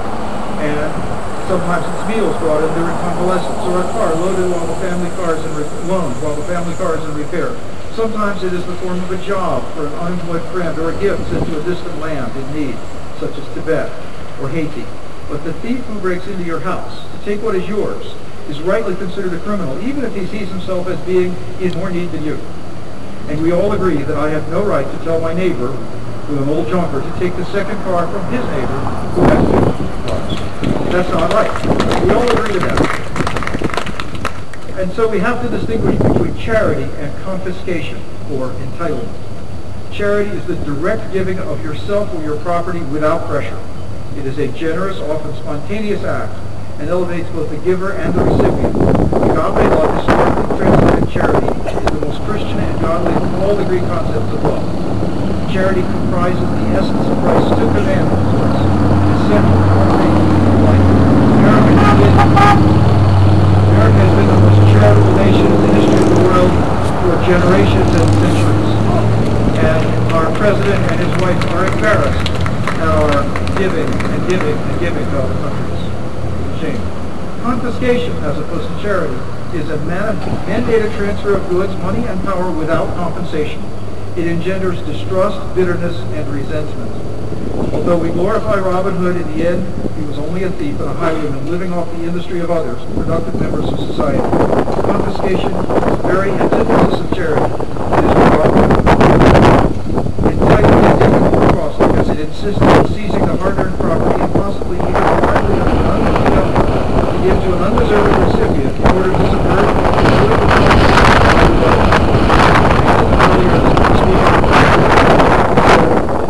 money doesn't vote. People vote. Money doesn't vote. Remember, they're trying to buy our votes. And they've actually succeeded in buying a lot of votes with entitlement, but it doesn't need to happen. The donor is uncompensated for his efforts, and he loses his right. He goes, they hit me. Anybody not know that they hit me? Everybody knows that word? Okay, the himmi is the concept of the subservient people to the Muslims. The Muslims take over a country, they take the people who will not accept Allah and take on the tenets of Islam, and they require them to tax. And they have to tax, and they must step out of the way if a Muslim comes by. They're enslaved, basically, in their own country. There's an excellent book called The Beatitude by forgot her name, and Farley Dickinson, which talks about what happened in Egypt. She's Egyptian. Okay, so that's the himmi, and we become the himmi to these entitlement-based concepts that are driving our society and have the Asian transfer subverting his homeland for personal gain. So that's the take. The agent transfers security to his personal gain, and thus he is a traitor. People who force entitlement are traitors. And once he is in office, he has lost his freedom to act as his conscience dictates, and he himself becomes a slave as well in this process. If thwarted in continuing the exploitation, he becomes a tyrant and loses his humanity and his quest for power. And haven't we seen that? The recipient loses his motivation, his suffrage, his dignity, and his integrity. Star Parker's book is excellent on this. If you haven't seen Back to Uncle Sam's Plantation, it's a great book. We've had people reading it in our group, of course. He too develops a lack of motivation to contribute to society and a lack of responsibility for his own family. His culture crumbles. I remember the black church in Atlantic City when I was growing up. The doors were open. The people were standing in the streets singing gospel hymns. The family was very solid. Today it's been destroyed by entitlements. A great culture and a great part of our culture is gone. This is truly a no-win situation then for all the parties involved. But it degenerates further. The undeserving, ungrateful recipient often becomes endlessly insistent on getting more and more. Look at the streets of Greece, the most recent example in our own streets, to see the arrogance of the illegals in our midst. And they contribute ever less. Ultimately, this cycle of confiscation and entitlement becomes socialism, a failed concept, because, as Margaret Thatcher said so eloquently, eventually you run out of other people's money. But still, it is the palladium of modern liberal progressives. We must turn back to charity before we have lost the essence of our Christian American culture. So thank you, and I'll leave these up on the table if anybody wants to see what we're doing in our group. We are probably the most southeast of the groups represented here, and so we also are active in Group 3, and we've been very active in both the local, the county, not as much, the state, and the federal elections. And we're, as Peter says so actively, we're also in strong contact with our officials and hundreds of people are telling us we're doing to our representatives. And I hope you're doing it too. If you're not, take a look at it and do it. An email counts as a 1, a personal letter counts as a 2, a phone call counts as a 3, and as Tom said, when you go there, and we will go there again, that counts as a 5. We need to be there. We need to hold our feet to the fire. This can be reversed with God's help.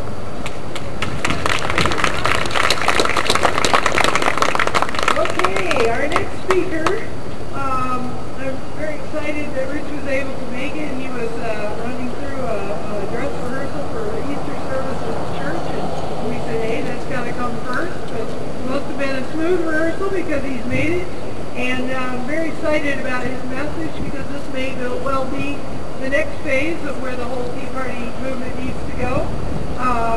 From Michiana 912, We the People, let's bring up Rich Trowbridge.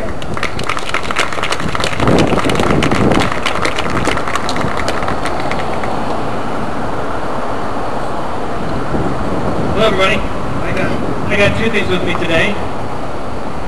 I have an outline which I'm going to pretty much chuck. I've decided. I have a stopwatch with a timeline. That's for your benefit, not for mine. We'll do that. But I want to thank everybody for actually coming out today. I want to thank Tom and all the folks who helped put the rally together, and Kelly and everybody who's been speaking so far. I want to thank all of you for taking time out of your day to be here today. Where's your friends? Sleeping. Did you come here in a car by yourself? Was there anybody sitting next to you or people in the back seat? Just asking. I want to talk a little bit about Michiana 912 real quick. I don't really need to go into it much. You know, we're preaching to the choir here today. Michiana 912 is a 912 organization. That means we believe in 9 principles and 12 values that we believe all Americans, regardless of political affiliation, or race, or color, or creed, can agree on to help build a country that we all want to see, that gives everybody the opportunity to succeed and grow and prosper. We're very proud of the work we've done in this community already, and we're going to continue to reach out this year with educational opportunities and outreach opportunities to help folks understand. Hey, thanks a lot.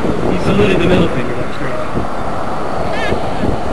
Anyway, we just wanted to say thank you to everybody who's helped, who's here from our group and who's helped with the events that we've done here the past couple years.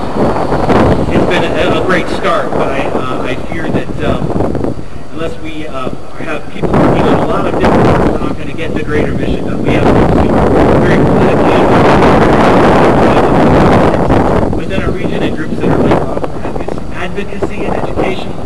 We all need to make sure that we've got all the bases covered. So we at 912 are going to try and do more outreach to individuals this year, as opposed to bigger events and bigger things. We're going to try and bring friends, neighbors, people from church.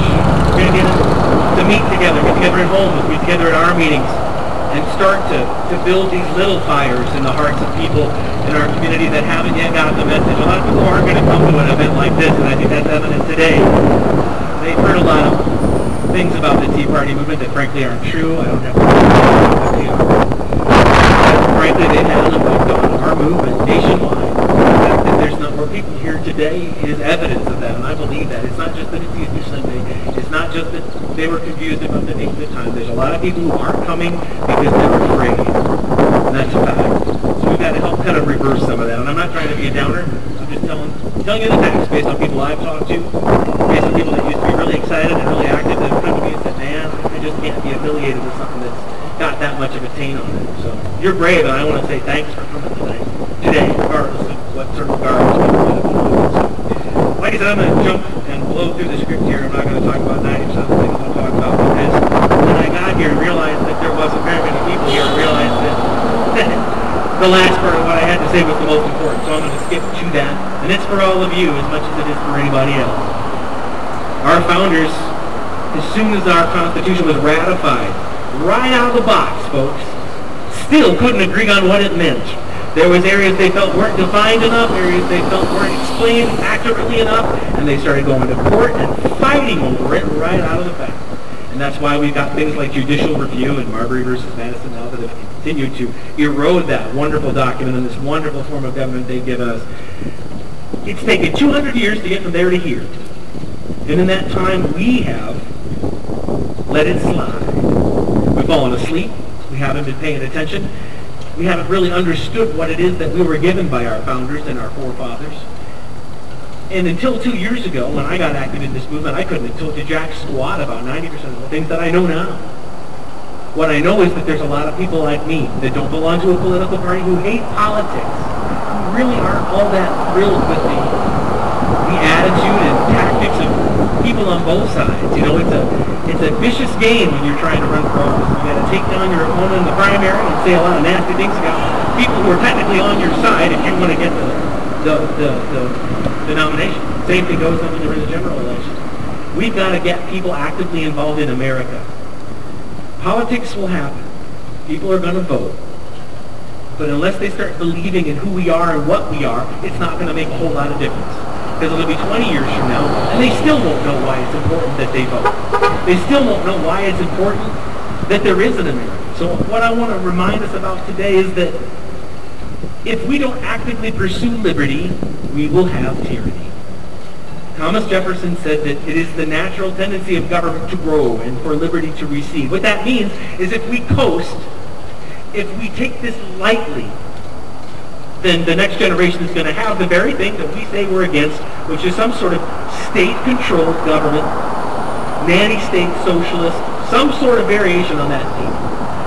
You can call it whatever you want. But that's where we're headed.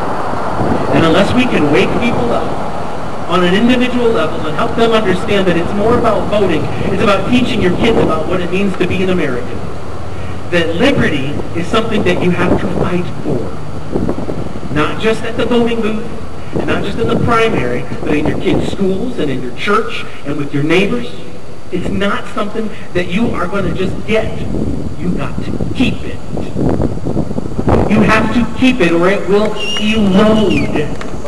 And you don't have to do anything for it to go away. All you got to do is coast. Don't invite your friends to a tea party. Don't invite your friends to the group. Show up here and wonder why there's 50 people sitting on the courthouse steps when our country is on fire. I'm sorry, I'm not trying to be a downer, but I feel like that's the message on my heart today. You want to coast? That's fine. How many doors you knocked on in your neighborhood and invited them to a tea party? Or invited them to your group meeting? Conservatives, it's great to be conservative, but you know, sometimes you need to get a little fire in your belly. Be brave and talk to people. People you know, people who are your friends already. And not worry about whether they think you're a racist or a bigot or homophobe. You know that's not true. So stop worrying about it. Get off the couch and go talk to your neighbor. The guy you see every Sunday and you wave at him. Go talk to him. Ask him if he understands what this is about. Ask him if he's ever thought about coming to a meeting. We've got a lot of amazing groups. There's people here from all over. I'm so proud that we have so many different groups that are here with different agendas. Groups with different areas of focus that they're excited about, that they're passionate about, and that's why they've got a group that's all about that thing. Thank God for you. I'm glad you're here. But unless you're willing to grow that group by actively following your heart and talking to people inside of you, don't go back to sleep. To rest is to recede. Don't be discouraged about the lack of turnout today.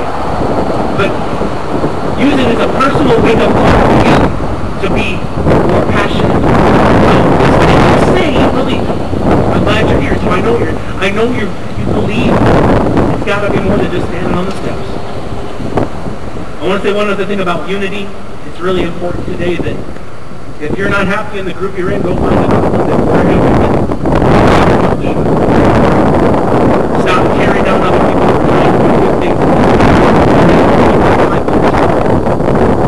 Just because they aren't focused the way you're focused. Run the show like you run the show. Because if you do that, you're going to flush the whole thing. You're going to bring pain on yourself. You're going to bring pain on everybody here. I don't want that. Our country doesn't want that. Your kids don't want that. So rally together. Anyone who's willing to I don't care if they have a D after their name, or what color they are, or if they're gay or straight, if they care about America, put your prejudice down, put your arm around them, and show them the Constitution and teach them. If you don't, the whole thing is over. That's my message today. That's all I got to say. Don't go back to sleep. Don't go back to sleep. Because we have a lot of work to do. I'm Rich Strobridge. I'm with Michigan United 12. God bless you. Happy Easter.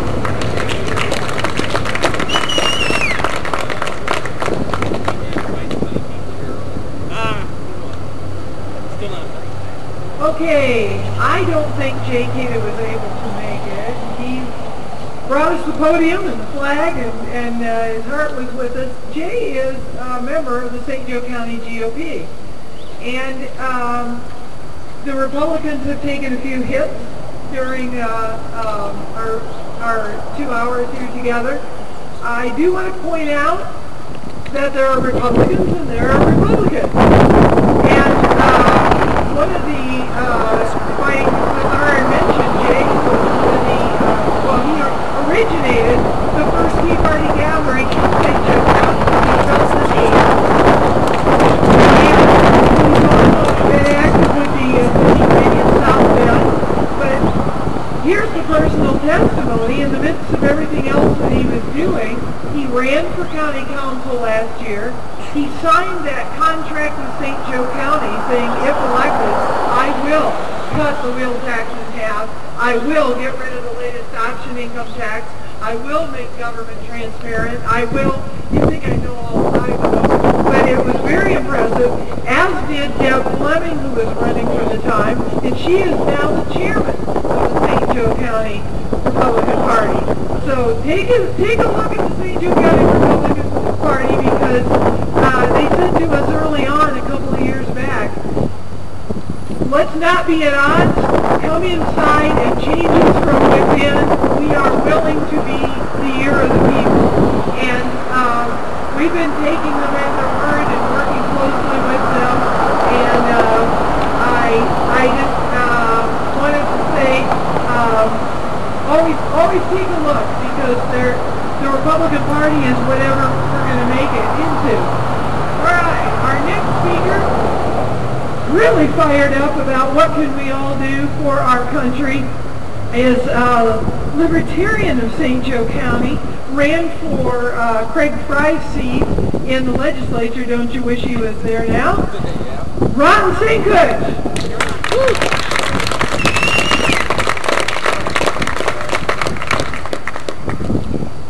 Kelly, and thank everyone who stuck to the end. As a libertarian, we know something about coming in last. Doing that for quite some time now.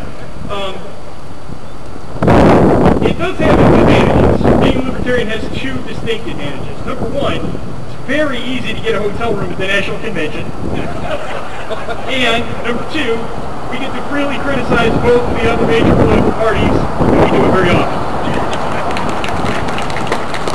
Unfortunately, because of that, we're also always accused of being too critical, that we never have anything nice to say.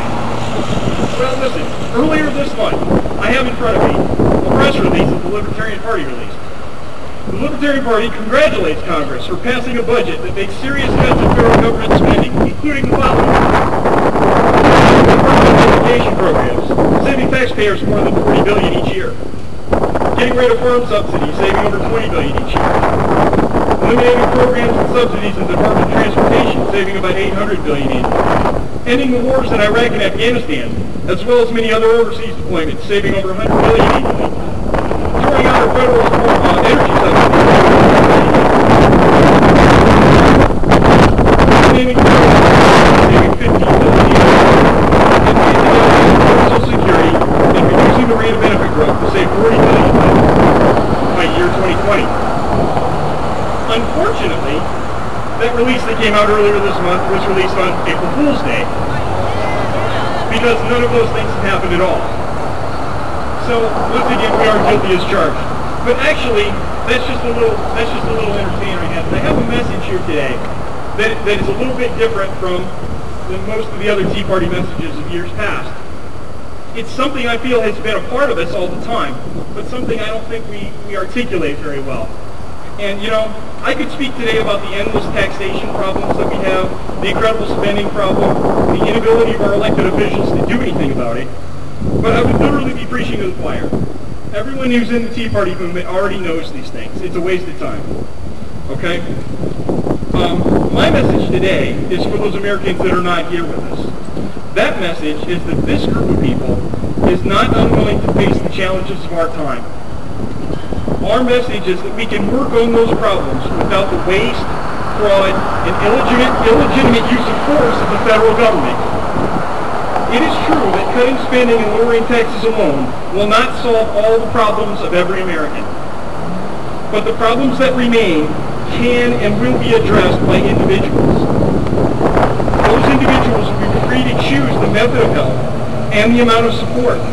Some will choose to give their time, some will choose to give resources, some will give both. Some will give a lot, some will give a little, and unfortunately some will give nothing at all. Just as some will make no effort at all to help themselves. But we can't let those last two groups of people discourage or derail our efforts. Essentially, this message is for the people that aren't here today. Essentially, if you're receiving help from the government, you will have to face one of two harsh realities. The government will no longer be able to borrow money to continue paying, and we will all face an economic meltdown that we're unprepared for and is likely to turn violent or chaotic. Or we can make the tough choices and face this problem now while we still have the means to do so that our children can live in peace.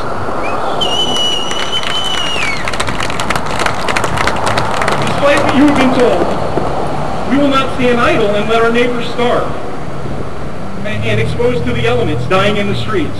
We are freedom lovers, not cruel, insensitive robots that are bitterly clinging to the last penny that the government has left us. We want you to be free and independent and in control of your lives as well. That's why we're here. We can't let the special interest groups split and divide us every way imaginable so that we all point the finger at each other for the financial problems we have. We can come together to face this economic crisis as a freedom-loving nation and solve them. It won't be the government that fixes these problems through the illegitimate use of force and phony monetary policies. It will be the undeniable American spirit and concern for our fellow man. So the message is very simple and very brief. We cannot accept federal broad brush solutions to the problems of everyday people in our society. our neighbors and our friends. We have to come together as this community and work on solving those issues without the use of force. And this group of people is dedicated to do that. That's our message to the people that aren't here today. Don't be afraid of what happens when the government can't send you that check. Be afraid of what happens when you have to keep relying on that check. Instead of these people here who want to help. Thank you very much.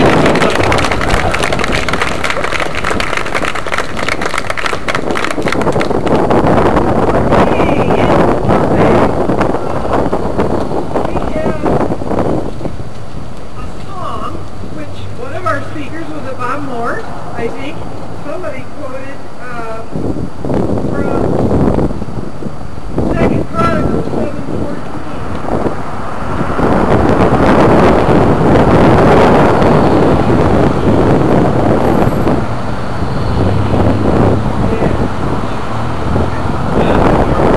Also quoted from principle number 7 about don't take your neighbor's car if they got 2 and give it to your neighbor's that doesn't have any.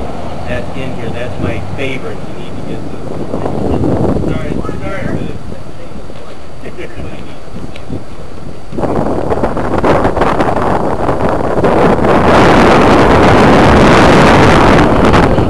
Heal Our Land. Joining me is, again, Pastor Jim Torrey from New Salem, county line. Just north of the Toll Road. Feel free to join us any Sunday, including tomorrow. Go ahead. Speaking of shameless plugs. Yeah.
Proclaim for us in God we trust.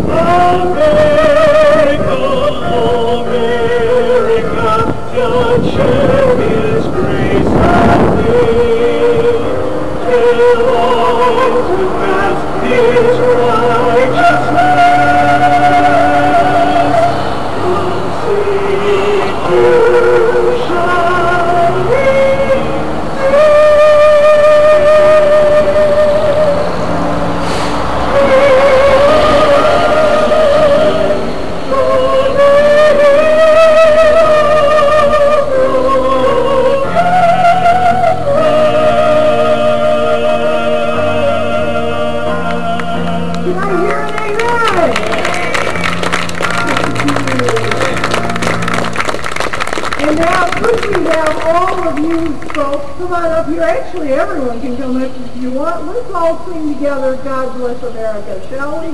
Come on up.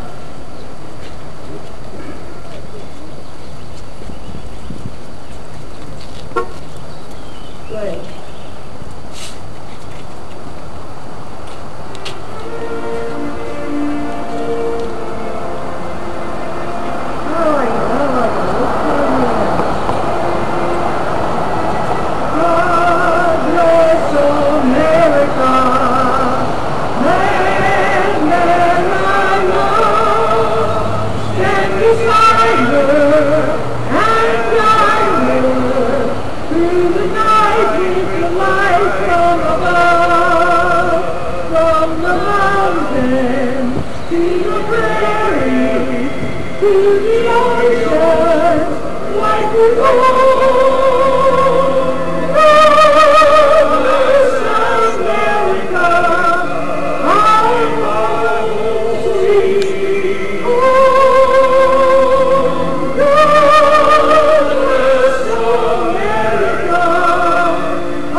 All right.